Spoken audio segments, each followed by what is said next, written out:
بسم اللہ الرحمن الرحیم۔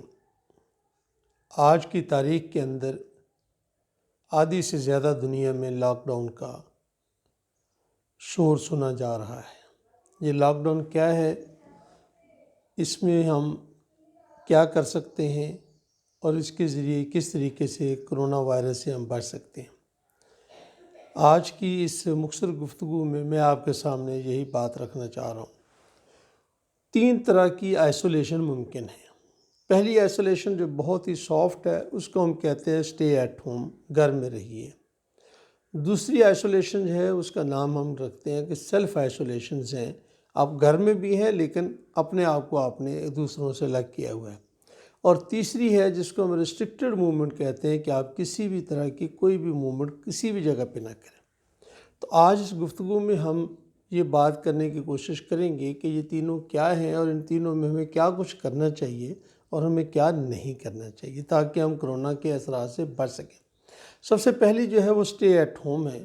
یہ اس حالت کے اندر ہے کہ گھر کے اندر کسی بھی شخص کو کسی بھی طرح کی کوئی بھی بیماری نہیں ہے، سب لوگ صحت مند ہیں، اس لیے وہ گھر کے اندر ہیں کہ تاکہ گھر سے جب وہ باہر جائیں گے تو کسی اور شخص سے ان کو کوئی بیماری نہ لگ جائے۔ ایسے لوگوں کے لیے ضروری ہے کہ وہ نہ تو کام پر جائیں، نہ کسی طرح کی وہ شاپنگ کریں، نہ وہ پبلک ٹرانسپورٹ کا استعمال کریں، نہ وہ کسی کے گھر کسی کو ملنے جائیں اور نہ کسی وزٹر کو اپنے پاس بلائیں۔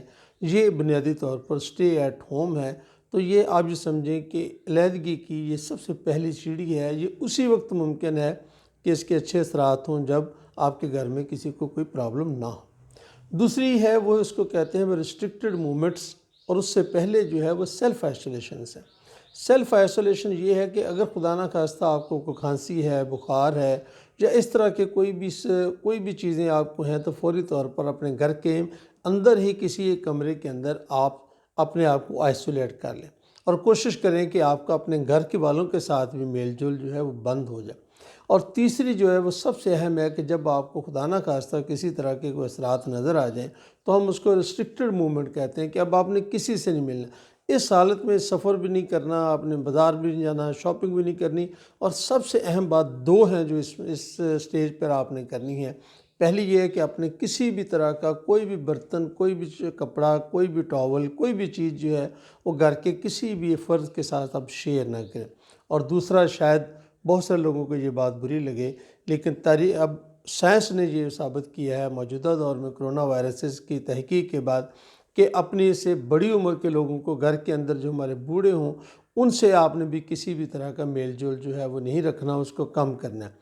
تو میرے دوستوں اور بھائیوں، ہمیں اس وقت اپنے آپ کو کرونا وائرس سے بچانے کے لیے یہی 3 چیزیں ہیں۔ اگر آپ ان میں سے کہاں فٹ ہوتے ہیں اس کے مطابق آپ اپنے آپ کو محفوظ کرنے کی کوشش کریں۔ بہت بہت شکریہ۔